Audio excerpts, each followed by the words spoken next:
اللہ تبارک و تعالی جل جلالہ وعم نوالہ وأعظم شانہ وتم برہانہ کی حمد و ثنا کے بعد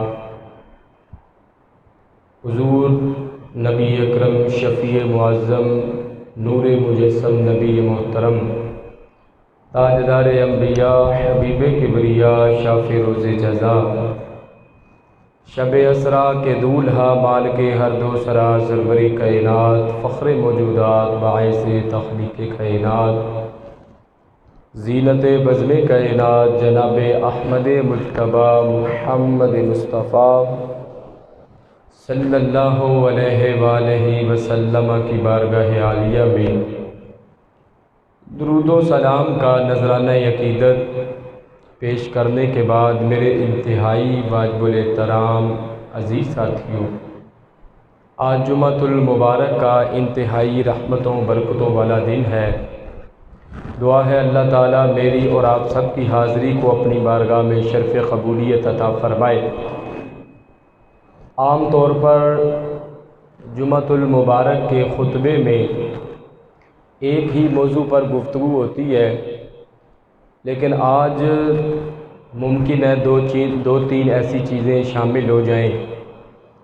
ایک تو یہ ہے کہ صحابہ کرام کی آپس میں کس طرح محبت تھی، صحابہ کرام اور اہل بیت کی آپس میں کس طرح محبت تھی، اور آپ سب کے یہ بھی علم میں ہونا چاہیے کہ آج 3 ستمبر ہے، تو 7 ستمبر 1974 پاکستان کے لیے وہ خوش قسمتی والا دن تھا کہ جس دن میں یہ جتنے قادیانی ہیں ان کو دائرہ اسلام سے پاکستان کے آئین کی روشنی میں غیر مسلم قرار دیا گیا۔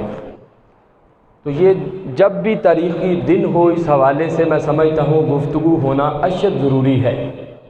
کچھ لوگ یہ کہتے تو ہیں کہ یہ فرقہ واریت ہے، حالانکہ یہ فرقہ واریت نہیں ہے۔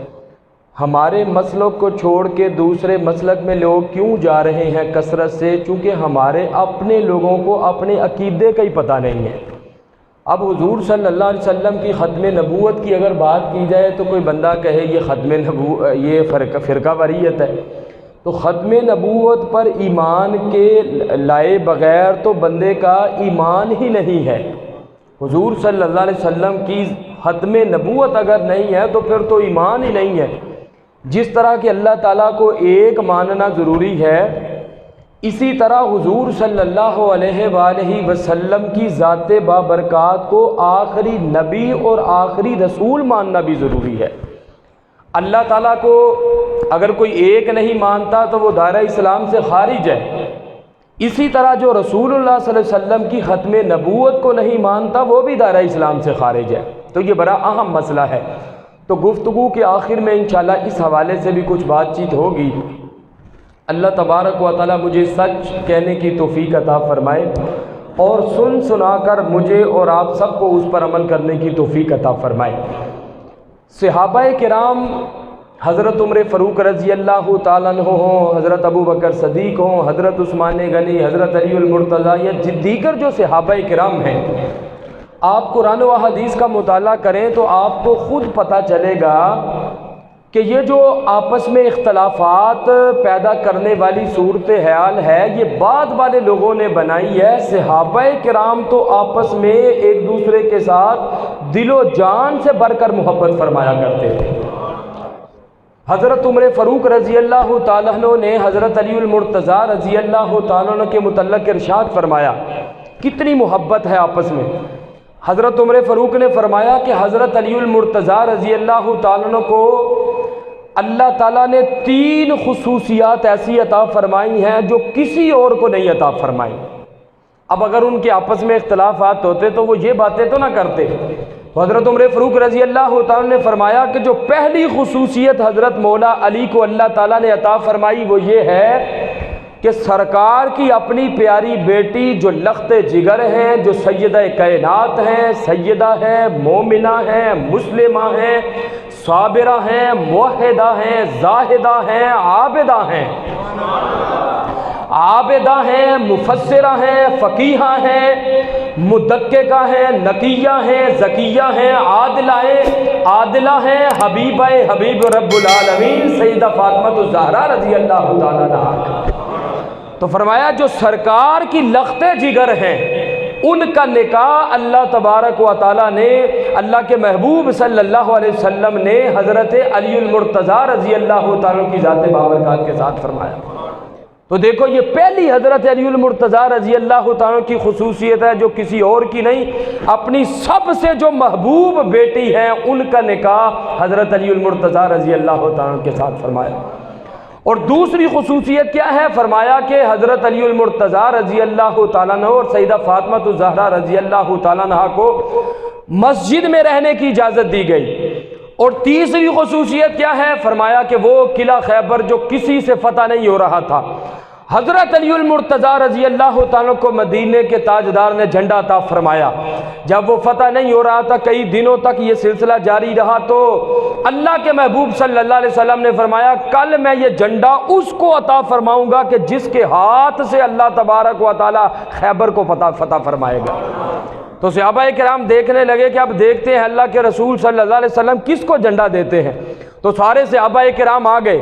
حضرت علی المرتضیٰ رضی اللہ تعالیٰ نہ آئے تو آپ نے پوچھا کہ اینا علی، علی کہاں ہے؟ تو پتہ چلا کہ ان کو سردی کا مسئلہ ہے، آنکھیں جو ہیں وہ خراب ہیں۔ تو اللہ کے رسول صلی اللہ علیہ وسلم نے ان کے لیے دعا فرمائی۔ ابن ماجہ میں روایت موجود ہے، دعا فرمائی اللہم اذھب عنہ الحر والبرد قال فما وجدت حرا ولا بردا بعد یومئذ۔ سرکار نے دعا فرمائی کہ یا اللہ میرے علی کو سردی سے بھی محفوظ فرما، گرمی سے بھی محفوظ فرما۔ تو حضرت علی المرتضیٰ رضی اللہ تعالیٰ فرماتے ہیں کہ اس دن کے بعد نہ سردیوں میں مجھے کبھی سردی کا احساس ہوا، نہ گرمیوں میں کبھی گرمی کا احساس ہوا۔ سردیوں میں وہ پتلا لباس پہنا کرتے تھے اور گرمیوں میں وہ موٹا لباس پہنا کرتے تھے۔ تو کوئی پوچھتا تھا اے علی تمہیں سردی نہیں لگتی، گرمی نہیں لگتی؟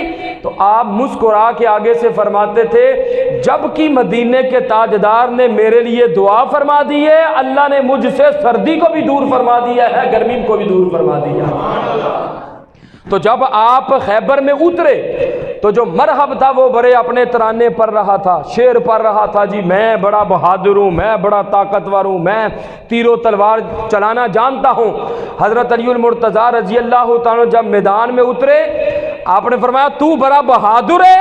تو آپ نے ارشاد فرمایا کہ پھر میری ماں نے بھی میرا نام حیدر رکھا ہے، میں بھی خدا کا شیر ہوں۔ اور اس مرحب کے ٹکڑے ٹکڑے کر دیے اور وہاں پر قلعہ خیبر میں قلعہ خیبر کو فتح فرما کر وہاں پر اسلام کے پرچم کو سر بلندی عطا فرما دی۔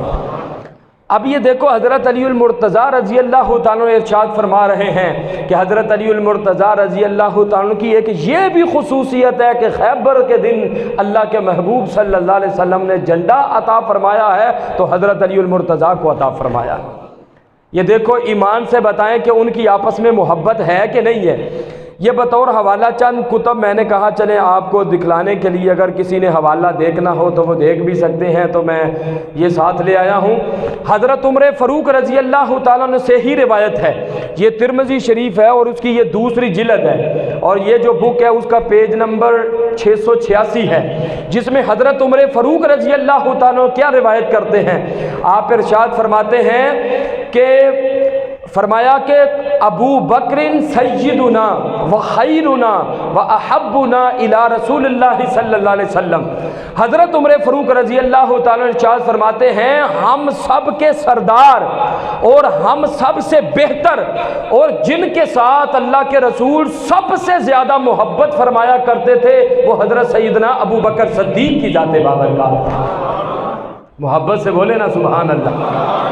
تو اہل سنت و جماعت کا جو عقیدہ ہے کہ افضل الخلق بعد الانبیاء بالتحقیق، کہ انبیاء اور رسولوں کے بعد اللہ کی مخلوق میں سے جو سب سے افضل ذات ہے وہ حضرت ابو بکر صدیق کی ذات بابرکات۔ اور عام طور پر یہ 2-3 آیات حضرت ابو بکر صدیق رضی اللہ تعالیٰ کے متعلق پڑھی جاتی ہیں، اور میں الحمدللہ خلفائے راشدین پر کتاب لکھ رہا ہوں، مہینے ڈیڑھ تک انشاءاللہ وہ آ جائے گی مارکیٹ میں۔ اس میں